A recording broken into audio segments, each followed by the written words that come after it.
Hello, this is Angela, and today I'm talking to you about posture. The type of posture that we're focusing on is what we call kyphosis, or which is the forward hunch, the coming forward of the shoulders, the kink in the neck as well, which essentially brings our head in front of our body or close to in front of it. And what we're trying to talk about doing is what action we can take to bring that chin back, bring those shoulders back as well, and essentially have us standing nice and taller. Now, sadly, this is something that is a bit more of a modern phenomenon. Compared to say 50 or 100 years ago, we spend a lot more time sitting down at a table, at a desk, often with a computer which is lower than us, so we've got a forward lean for it. One way to do that is to bring the monitor higher so that you're looking straight ahead. We tend to spend time sitting in cars, driving a lot more, also in front of a television, looking at our phones. Usually the way we look at our mobile phone is down there. If we could bring ourselves up to do it there, we'd probably do a lot less of it as well, and it would be better for our posture. But I guess the big question is, can we do something about it to reverse signs of the kyphosis that we already have in our bodies, or is it a given that we're going to be in that sort of posture for the rest of our lives? And I guess the answer is, well, it depends. Me personally, I find that working with people through exercise and consistency and some targeted exercises, there probably is a sweet spot of around your mid-50s to 60, where up to that point, you can actually, visibly see a reversal of that sort of posture in ladies that I work with. Past this point, it does become a lot more challenging. And it's not to say that because of that, you're doomed and you're just going to have to live with it getting worse and worse. There are so many benefits to be made by actually just stopping at where you are and just trying to if not to reverse it, at least to stop the decline from happening, going even further. And doing some exercise and bring some consistency into your routine so that you can address it and keep it at bay. Now, there are many reasons why posture is important. Some people tell you, oh, posture's not important at all. Don't worry about it. You are what you are. Your body normalizes to it. And it's, there's arguments on both sides of the fence on that one. Personally, I think it's quite critical to try and actually stop degeneration of it. Probably the most obvious one, other than the degeneration of our spine, which we also associate with osteoporosis, which can make it worse. There's also shoulder issues, pelvis trying to readjust to make up for the rebalancing of the body. Just as an example, if I'm in a nice tall posture here, and I've got healthy shoulders, without using any other part of my body, I can actually get quite a nice range of movement through that joint. Okay. Now, as soon as I bring my shoulders forward in that sort of kyphosis, my shoulders are actually in front. They're not really set back as they should be. And in this position, without getting myself into any pain or major discomfort, I can only raise my arm that much. Now, you can see what the situation here is. I need to put something up, lift something up higher. So how do I work around this if I don't have the posture to actually hold me upright? I would probably just arch my back, lift my ribs, and put more strain on my lower back in this situation, which then creates lower back issues as well. So that's one example of how that can work. Another thing to consider also is we're in this sort of position, all our muscles through our back are quite stretched, aren't they? Because usually they're a bit tighter if we're more upright. So in that lower position, our chest muscles are quite tight. So with that becomes a compressing with our internal organs. A lot of the issues that we find, especially through menopause and beyond, with regards to reflex, GERD, throat issues, having to swallow a lot more. They're all things that are often quite brought on by the fact that we've just got too much tightness in our chest. Lifting those shoulders back, straightening the back is going to help that immensely. The other most obvious one as well is breathing. When we're actually in this position, we're not giving our lungs space to actually expand. Again, you probably know that when we talk about taking a big, deep breath, our instinct is to actually bring our shoulders back, to give those lungs a bit more room. By getting deeper breaths, getting more oxygen into our body, we get into our bloodstream, it goes right through our body, it helps cleanse, it helps to restore every cell of our body. Not only that, but as the CO2 and toxins come out of our body, we're getting rid of inflammation and things which otherwise would contribute to other non-lifestyle issues that we often develop as we get older in years as well. So it's very important to have that opening through the chest to give us the space to breathe, to actually swallow properly and not have any issues in that area, but also to move without any issues. So I'm going to go through with you a few different exercises and a lovely stretch that's going to help to get you started on the path to working on building those areas, really strengthening these muscles, getting the spinal muscles to switch on a bit more, and to just open that chest. Join me on the floor. Started.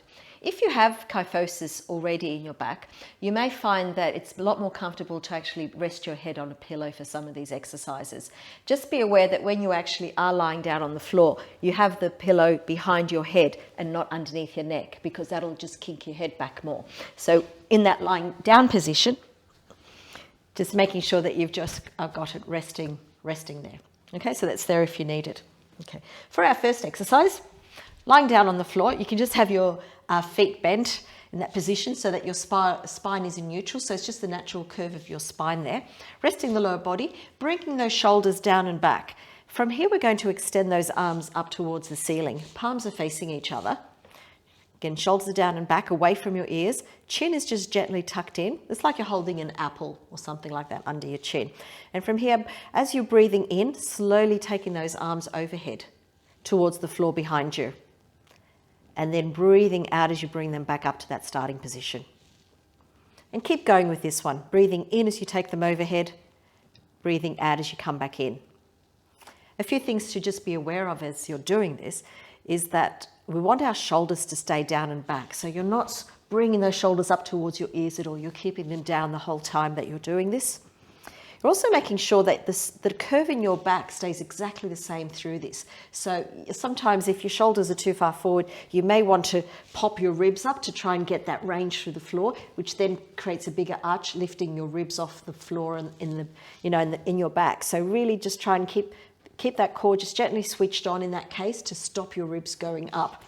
And in regards to the range, just take it as far as you can. If you can't reach the floor with this, without lifting those ribs, don't go to the floor. Just go as far as what your natural range is and just bring it back up again. And you'll find over time, you'll just get that little bit more range back, forward and back as you're doing this. So it's nice control. Breathing in as you take it overhead, breathing out as you come back towards the ceiling. So I'd suggest doing those for about a minute at a time, and then giving yourself a break from it. Next exercise is a little bit of an extension on this, and it's an exercise you may recognize or be aware of. It's called, we call it dead bug, and you'll see why for obvious reasons. Arms start in the same position. We lift our legs off the floor into what we call tabletop position, and in doing this, we've tilted our pelvis, so we essentially lose some of the curvature of our spine. So keep that belly button pressing downwards so that you're feeling nice and taut and engaged through that core, and that'll help also keeping the legs in that position to start with. We're going to take opposite arm and leg away from each other. Keep pressing that belly button down and extend opposite arm and leg away. And then breathe in as they come back to that starting position. Let's do the other one. Breathing out as you take opposite arm and leg away, breathing in as they come back in. And keep alternating. As we're doing this, we're trying to keep that belly button pressing down the whole time. You may find your back wants to arch as you're doing this, in which case, just limit the movement, make it smaller. I'd recommend doing this for about a minute as well, so you don't have to worry about counting reps. Just set a little timer, or just do a few. When you start to feel that if your back's starting to feel tired, or you're finding it hard to keep those core muscles switched on, that's a good time to always sort of have a break from these sorts of exercises. You want to get to the point where you're feeling a bit of fatigue, but not to the point that the fatigue forces you to start compromising on how you're actually executing the exercises. For our next exercise, we're going to be lying face down on the mat. So you're lying down. If you do need a towel, you can place it under your forehead if that makes it a little bit more comfortable, lying in that position. And just bend the arms. Hands are just level with your face on either side of the mat, or just half on, half off the mat. Shoulders are down and back. Now, it's quite important, stay there in that position, keeping that core switched on as you're doing this. Our lower back can be a little bit vulnerable as we're doing this series of exercises. So just really feel as if you're pressing that belly button upwards towards your spine, away from the mat as you're doing this. Our first exercise involves just lying here, which is a very nice feeling, and bringing those shoulders together and down. What I like to do is imagine a V shape from the tips of my shoulders down to the center of my bra line. And if you wear a bra, you probably know where that is. And just squeeze together and downwards, and then relax.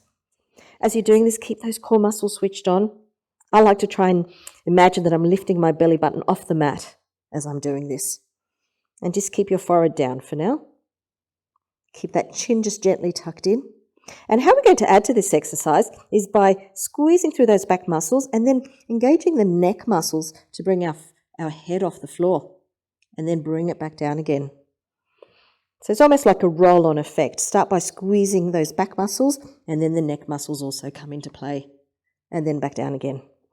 What is very common when you're doing this is to feel that your glute muscles want to squeeze and switch on, but it's a really nice lesson in isolation to try and keep that lower body relaxed as much as possible and just focus on the upper back. So that way we're not also engaging the lower back muscles to try and get them coming in as well. So really try and focus on just squeezing and releasing the upper body muscles.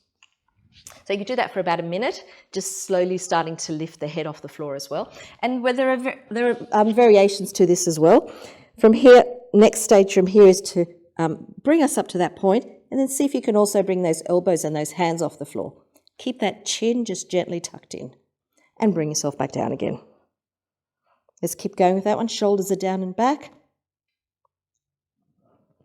And then from here, next level is to take it up to here. See if you can take those arms out to the side, bend them, bring them back down again. So lift, take the arms out or away, shoulders are down and back, bend the elbows, bring them back down. So for those seeing if you can do, a couple of minutes of those, like slowly progressing the exercises, starting by just keeping your head down on the floor, then progressing to also being able to lift the neck off the floor a little bit. And then once you can do that, seeing if you can also get those arms up as well. And really the whole time you're doing it, you're focusing on those upper back muscles, squeezing and releasing. Just try to isolate those muscles. Okay. Now the next exercise here is probably getting on to the next level, but it's important to have that awareness of having those shoulders down and back and setting yourself up in that position in order to do this. This is one you can do at home. You need to find some light weights. I'm assuming you may not have light weights at home, so I've managed to get some artichoke hearts and some lovely peeled organically farmed tomatoes that I found in the pantry. And this is one you can do on your knees, or you can do standing or lying down. So for this one, I'm going to just come up onto my knees doing this. If you need, just put some cushioning under your knees. Core is engaged, shoulders are down and back. Starting with those two cans just down by your side, lifting them up to this point, which is level with your shoulders. And from here, just rotate it so that your arms, your elbows now pointing downwards, palms are facing in front of you with your weights or your cans, holding it in that position. From here, bring that forward and then back again. So you'll find two things happen here. As we're actually opening through the arms, you'll feel that your chest is opening as well. And you should be feeling that squeezing in your middle back, the two scapulas coming closer to each other. Just making sure when you're doing this that you're not scrunching, you're not raising those shoulders, just keeping it at that level. So breathing out as you open those arms out to the side, breathing in as they come back in. Again, you can do this even lower if you wish to. You could be seated on a chair and doing this, so that you've got many options in terms of where we're doing it. But really feel that most of the work is being done just in that last part of the move where you're squeezing those shoulder blades together. So it's quite a nice one to do.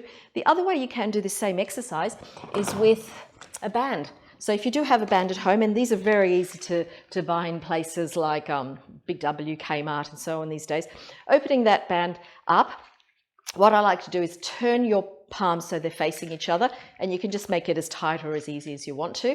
Thumbs up, shoulders are down and back, core is engaged, and from here you're just opening those arms out to the side and then back again. Again, we're working those back muscles, we're squeezing those shoulder blades together. And then as you get better, it gets easier and easier. With a band, you just increase the tension, so it makes it a bit more challenging for you.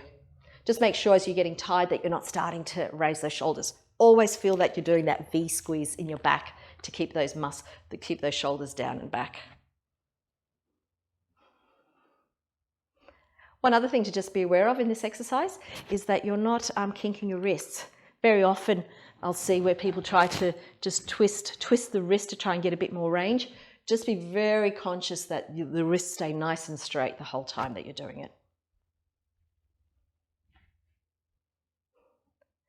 Okay, and from here, I'm starting to feel this through the, actually I was going to say I'm feeling that through the shoulders as well. So you will find that we're just not isolating the back with that, but we're also engaging the shoulders, which is a really nice area of the body to work. So our last exercise is not really exercise, it's just a lovely stretch.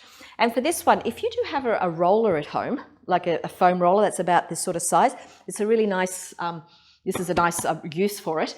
If you don't, rolling up a mat like this or rolling up a blanket or some sort of hard cushions is good. But essentially I'm going to bring that down and use it as a roller.